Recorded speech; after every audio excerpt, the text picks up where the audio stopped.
पुराने वक्तों की बात है कि इराक के शहर बगदाद में एक फिरोज नामी लड़का रहता था जिसे चोरी करने की आदत थी। वह मेहनत मजदूरी करने की बजाय रात को किसी के भी घर में घुस जाता और खूब लूटमार करता। हैरत की बात यह थी कि वह किसी से पकड़ा भी नहीं जाता था। उसने जिस घर में चोरी करनी होती, दिन के वक्त उस घर का हालचाल जान लेता और फिर रात को उस घर में नकब लगाने चला जाता। एक दिन दोपहर के वक्त वह गांव के एक घर के सामने खड़ा था। उसे वहां खड़े काफी वक्त हो गया था। अचानक उसे उस घर के अंदर एक बूढ़ा शख्स दिखाई दिया जो लाठी से चीजें टटोलकर इधर उधर चल रहा था, जिससे यह मालूम होता था कि बूढ़ा आंखों से नाबीना है। इस चोर ने जूते अपने हाथ में पकड़े और आहिस्ता आहिस्ता इस नाबीना शख्स के घर के अंदर दाखिल हो गया और इस घर के बुनियादी कमरे का जायजा लेने लगा। उसने देखा कि अंदर बहुत कीमती सामान पड़ा था। वह सोचने लगा कि अगर वह यहां पर चोरी करने में कामयाब हो गया तो उसके हाथ इतना माल लगेगा कि उसे अगले 2-3 साल कोई चोरी नहीं करनी पड़ेगी। जैसे दबे कदमों वह घर के अंदर दाखिल हुआ था, उन्हीं कदमों पे वह वापस घर को लौट आया। घर जाकर वह सोचने लगा कि मैं इतना ज्यादा माल अकेला वहां से नहीं निकाल सकता। मुझे अपने साथ किसी और को भी ले जाना चाहिए ताकि वहां से ज्यादा माल चुराया जा सके। उसी सोच में था कि उसका ख्याल अपने दोस्तों की तरफ गया जो उसी की तरह गरीब और आवारा थे, लेकिन उन्होंने कभी चोरी नहीं की थी। वे भी बहुत ज़हीन थे, लेकिन अपना दिमाग अच्छे कामों में नहीं लगाते थे। फिरोज अपने घर से निकला और खेतों की तरफ चल पड़ा, जहां उसके दोस्त घास पर बैठे हुए थे। फिरोज ने उन्हें सलाम किया और उनके पास बैठकर उनका हाल पूछने लगा। फिर बोला, दोस्तों, मेरे पास तुम्हारे लिए काम है जिसकी वजह से हम तीनों रातों रात अमीर हो सकते हैं। तुम सारा दिन फारिग बैठे रहते हो, कोई काम नहीं करते। अगर तुम चाहते हो कि पहले की तरह काम भी ना करना पड़े और माल भी हाथ लग जाए, तो तुम्हें मेरी बात मानकर एक काम करना होगा। बस तुम मेरे कहने पे चलो, फिर देखना हमें अमीर होने से कोई नहीं रोक पाएगा। दोनों दोस्त जो फिरोज की बात सुन रहे थे एकदम से हैरान रह गए कि ऐसा कौन सा काम है जिससे वह इतना जल्दी अमीर हो सकते हैं। दोनों ने एक ही जबानी कहा, हमें क्या करना होगा? जिस पर वह कहने लगा, तुम दोनों को मेरे साथ एक घर में चोरी करनी होगी। फिरोज की बात पर दोनों चौंक गए और फौरन इनकार कर दिया। कहने लगे, हम चोरी नहीं करेंगे। अगर फर्ज किया हम चोरी करने के लिए मान जाते हैं, लेकिन एक बात जहन में रखो कि अगर चोरी करते वक्त पकड़े गए तो काजी मारे हाथ काटने में जरा भी देर नहीं लगाएगा और पूरे गांव में हमारी बदनामी अलग से होगी। जिस पर फिरोज कहने लगा, भाइयों, परेशान न हो, हम किसी सूरत में पकड़े नहीं जाएंगे जिस घर में हम चोरी करेंगे। इस घर में सिर्फ एक बूढ़ा बुजुर्ग रहता है और वह आंखों से भी अंधा है। चोरी के दौरान अगर वह उठ भी गया तो हमें देख नहीं सकेगा और हम वहां से आसानी से फरार हो जाएंगे। मैंने उसके घर में बहुत कीमती सामान देखा है जिसे हम आसानी से चुरा सकते हैं। फिरोज के दोस्त फिर भी इस बात को नहीं मान रहे थे, जिस पर फिरोज उनसे कहने लगा, तुम लोग किसी भी चीज को हाथ न लगाना, हम तीनों मिलकर अंदर जाएंगे। मैं सारा सामान चोरी करके एक कपड़े में बांध दूंगा। बस तुम लोग मुझे इस सामान को बाहर लाने में मदद करना। मैं तुम्हें इस काम का इतना इनाम ही दूंगा जितना चोरी करने में साथ होने पर देना था। फिरोज ने उन्हें कहा, हम रात के पिछले पहर बूढ़े के घर चोरी करने के लिए जाएंगे। तुम शाम को मेला देखने के बहाने घर से निकल जाना।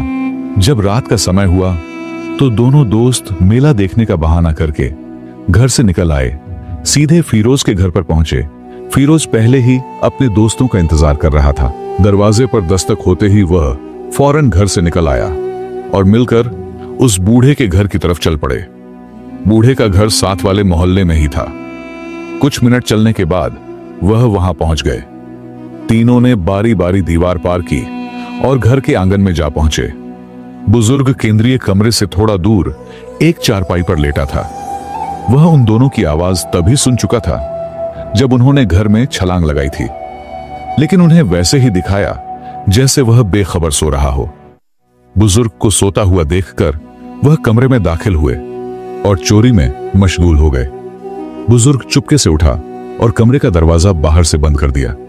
उसने शोर मचाया और आसपास के पड़ोसियों को इकट्ठा कर लिया। बूढ़े की आवाज सुनकर फौरन उसके घर पर मजमा लग गया। उन्होंने तीनों चोरों को पकड़ा और आंगन में मौजूद एक दरख्त के साथ बांध दिया। सुबह उन्हें काजी की अदालत में पेश किया जाना था। हिशाम और तबरेज फिरोज से मुखातिब होकर कहने लगे, हम तुम्हारी वजह से इस जगह पर बंद किए गए हैं। न हम तुम्हारा साथ देते और न यहां पहुंचते। हम काजी की अदालत में भी साफ मुकर जाएंगे। हमारा इरादा चोरी का नहीं था। फिरोज ने उन दोनों से कहा, बिल्कुल भाइयों, हमने काजी की अदालत में यह नहीं मानना कि असल चोर कौन है। जब काजी फैसला नहीं कर पाएगा कि असल मुजरिम कौन है, तो हमारे हाथ कटने से बच जाएंगे। अगले दिन तीनों चोरों को काजी की अदालत में पेश किया गया। वहां मौजूद बूढ़ा शख्स काजी से कहने लगा, मैं नाबीना हूं और मेरा एक बेटा है जो व्यापार के लिए दूसरे शहर गया हुआ है। मैं घर पर अकेला था। मुझे अकेला पाकर ये तीनों मेरे घर में घुसे, लेकिन खुदा को कुछ और ही मंजूर था। मैं आपसे गुजारिश करता हूं कि इन तीनों के हाथ कटवा दें, ताकि आगे कोई भी शख्स चोरी करने से पहले 1000 बार सोचे। अब काजी इन चोरों से मुखातिब होकर कहने लगा, तुम्हें अपनी सफाई में कुछ कहना है? जिस पर हर एक दोस्त कहने लगा, मैं चोर नहीं हूं, मैंने इन दोनों के कहने पर इनका साथ दिया है।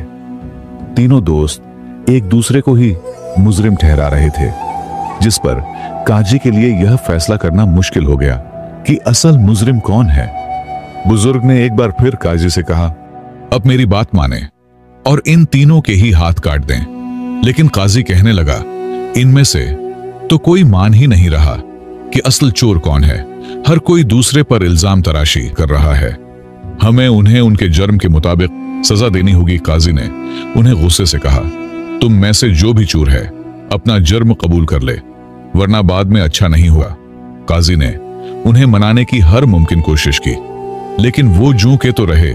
काजी बेबस हो गया। उसे समझ नहीं आ रही थी कि वो कैसे उनको सजा दे। काजी ने उनका इम्तिहान लेने की कोशिश की। काजी ने बावर्ची से उनको खाना पेश करने को कहा। सबसे पहले फेरूज को गोश्त पेश किया गया।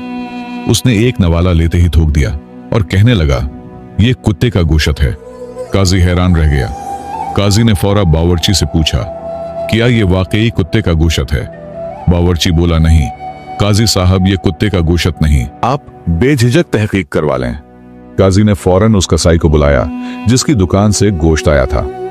काजी ने गुस्से से पूछा, क्या तुम अपनी दुकान पर कुत्ते का गोश्त बेचते हो? तुम्हें इसकी सजा मिलेगी। यह सुनकर कसाई डर गया और कहने लगा, काजी साहब, यह बकरा ही था। असल में जब यह बकरा पैदा हुआ था तो इसकी मां मर गई थी। मुझे उस वक्त समझ नहीं आ रहा था कि इसे कैसे पालूं। एक दिन यह बकरा खुद ही एक कुतिया के नीचे बैठकर दूध पीने लगा। जब मैंने यह मंजर देखा तो इसे नहीं रोका। फिर यह रोजाना उसी का दूध पीने लगा और उसी कुतिया का दूध पीकर जवान हुआ है। इसकी कुछ हरकतें कुत्तों जैसी थीं। शायद यही वजह है कि इसके गोश्त से कुत्ते की बू आ रही होगी। काजी फिरोज की जानत पर हैरान रह गया। अब दूसरे दोस्त हिशाम को दूध पेश किया गया। हिशाम ने दूध पीने से पहले उसे सूंघा और साइड पर रख दिया और कहने लगा, मैं यह दूध नहीं पी सकता। काजी ने पूछा, इसकी क्या वजह है? हिशाम कहने लगा, यह दूध जहरीला है, इसमें जहर मिलाया गया है, इसलिए मैं इसे नहीं पी सकता। काजी ने एक बार फिर बावर्ची की तरफ देखा और उसे दूध चेक करने को कहा। बावर्ची ने एक दूसरे बर्तन में दूध उंडेला। जब उसने सारा बर्तन खाली किया तो उसके अंदर एक मरी हुई छिपकली पड़ी थी। काजी एक बार फिर चौंक गया। अब तीसरे दोस्त तबरेज की बारी थी। उसे चने पेश किए गए, लेकिन उसने भी खाने से इनकार कर दिया और कहने लगा, यह चने पहले किसी घोड़े ने खाए हैं और उसके बचे हुए चने अब मुझे पेश किए गए हैं। काजी ने हैरानी से बावर्ची की तरफ देखा। बावर्ची कहने लगा, शायद यह सच कह रहा है। कल मैंने आपके घोड़े को जिस थैले में चने दिए थे, वह थैला जाकर बावर्ची खाने में रख दिया। उधर एक दूसरा थैला पड़ा हुआ था। मुझे यह भूल गया कि मैंने घोड़े के सामने कौन सा थैला रखा था। शायद मैंने उसी थैले से चने निकाल लिए जिनमें से घोड़े ने खाया था। अब काजी सोच में पड़ गया। ये तीनों बहुत ज़हीन हैं, इनमें से असली चोर को पकड़ना बहुत मुश्किल है। कादी ने तीनों को पकड़कर जिंदान में डाल दिया और घर आकर सोचने लगा, आखिर मैं कैसे असली चोर को पकड़ूं। काजी का बेटा उसके पास बैठा था। अपने बाप को परेशानी में डूबा देखकर पूछने लगा, अब्बा जान, आप किस वजह से परेशान हैं? जिस पर काजी ने उसके सामने सारा माजरा पेश कर दिया। उस पर काजी का बेटा कहने लगा, बाबा जान, एक मौका मुझे देकर देखें, शायद मैं आपको असली चोर तलाश करके दे दूं। काजी ने अपने बेटे को एक मौका दे दिया। कल सुबह दोबारा काजी के सामने तीनों दोस्तों को पेश किया गया। काजी के बेटे ने तीनों की तरफ गौर से देखा और मुस्कुराकर बोला, मैं तुम लोगों को एक किस्सा सुनाना चाहता हूं। किसी शहर में एक लड़की अपने शौहर के साथ रहती थी। उसे एक खत मिला जिसमें लिखा था कि उसका बाप बहुत ज्यादा अलील है और उसके इलाज के लिए पैसा चाहिए। लड़की के पास कोई पैसा नहीं था। उसने अपने शौहर से कहा, मेरे बाबा बहुत बीमार हैं, मुझे उनके इलाज के लिए पैसे की जरूरत है। उसके शौहर के पास भी कोई पैसे नहीं थे। फिर उसने अपनी भैंस बेचकर अपनी बीवी को पैसे दिए और उसके बाबा के पास रवाना कर दिया। रास्ते में उसे एक बदकार शख्स ने देख लिया। लड़की को अकेला पाकर उसने उसकी इज्जत लूटने की कोशिश की, लेकिन वह लड़की रोने लगी और उसे कहने लगी, खुदा के वास्ते मुझे जाने दो, तुम्हारे घर में भी जरूर मां बहन होगी। इस इंसान के दिल में रहम आ गया और उसे जाने दिया। लड़की ने उस शख्स का शुक्रिया अदा किया और अपना सफर जारी रखा। उसने थोड़ी देर सफर किया था कि रास्ते में उसे कुछ चोरों ने घेर लिया। वो उससे कहने लगे, तुम्हारे पास जो कुछ भी है हमें दे दो, अगर तुम ऐसा नहीं करोगी तो हम तुम्हें बांध लेंगे। लड़की कहने लगी, मेरे पास जो पैसे हैं वो मैं अपने बाबा के इलाज के लिए लेकर जा रही हूं। अगर तुमने मुझसे वो पैसे ले लिए तो मेरे बाबा मर जाएंगे, खुदा के वास्ते मुझे जाने दो। इन चोरों के सरदार के दिल में रहम आ गया और उसने उस लड़की को जाने दिया। अब वो लड़की शहर पहुंची और अपने बाबा का इलाज करवाया और वह सेहत याब हो गया। ये किस्सा यहां खत्म हो जाता है। फिर काजी का बेटा तीनों से सवाल पूछता है, इस लड़की पर सबसे बड़ा एहसान किसने किया? सबसे पहले उसने तबरेज से पूछा। तबरेज कहने लगा, इसके शौहर ने। अगर उसके शौहर ने भैंस बेचकर उसे पैसे न दिए होते तो वह अपने बाबा का कभी भी इलाज न करवा पाती। अब काजी का बेटा हिशाम के पास गया और उसे कहने लगा, तुम बताओ, लड़की पे सबसे बड़ा एहसान किसने किया? हिशाम कहने लगा, लड़की पर सबसे बड़ा एहसान उस बदकार शख्स ने किया जिसने उस लड़की को कुछ नहीं कहा और जाने दिया, क्योंकि एक लड़की की इज्जत उसकी जान से भी ज्यादा अजीज होती है। इसके बाद काजी का बेटा तीसरे शख्स फिरोज के पास गया और उससे कहने लगा, तुम बताओ, इस पर सबसे बड़ा एहसान किसने किया? फिरोज ने कहा, इस लड़की पर सबसे बड़ा एहसान उस चोर ने किया। अगर वो चोर उस लड़की से सारा माल छीन लेते तो वह अपने बाबा का कभी भी इलाज ना करवा पाती, इसलिए सबसे बड़ा एहसान चोर ने किया। इस पर काजी के बेटे ने अपने बाप से कहा, यही शख्स असली मुजरिम है। काजी हैरान रह गया और अपने बेटे से पूछने लगा, तुम्हें कैसे पता चला कि यह मुजरिम है? जिस पर उसके बेटे ने जवाब दिया, आदमी जिन आदतों का मालिक होता है उसे उसी खासियत के लोग पसंद आते हैं। इसीलिए तो इस इंसान ने एक चोर की अच्छाई को पसंद किया और उसकी तारीफ की। उसके बाद काजी ने अपने सिपाहियों को हुक्म दिया कि वो फिरोज को ले जाकर तफ्तीश करें। चोर फिरोज पहले ही साबित हो चुका था। थोड़ी सी मार पड़ने पर वो अपना जुर्म कबूल कर गया। ज्यादा तफ्तीश के बाद साबित हुआ कि फिरोज ही असल चोर है और बाकी उसके दोनों दोस्त माल को ले जाने में उसके सहायक थे। काजी ने फिरोज के हाथ कटवा दिए और बाकी दो को 7 साल कैद की सजा सुना दी। तो प्यारे दोस्तों, इस कहानी से हमें सबक मिलता है कि चोर की मदद करने वाला शख्स खुद भी उतना ही कसूरवार होता है जितना कि असल चोर, क्योंकि बुराई को सहारा देना भी बुराई करने के बराबर है। अगर कोई शख्स चोर की मदद करता है, उसे छुपाता है या उसके जुर्म पर पर्दा डालता है, तो वो इंसाफ के रास्ते में रुकावट बन जाता है। ऐसा शख्स न सिर्फ खुद को गुनाह में मुलव्वस करता है, बल्कि माशरे में बदी को फैलाने का जरिया भी बनता है। यह सच है कि बुराई को सहारा देने वाला भी बुरे अंजाम से नहीं बच सकता।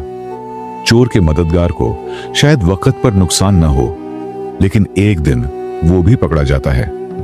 अगर हम चाहते हैं कि हमारा माहौल अदल व इंसाफ पर कायम रहे, तो हमें न सिर्फ बुराई के खिलाफ आवाज बुलंद करनी होगी, बल्कि अमली तौर पर भी उसके सद्भाव के लिए खड़ा होना होगा।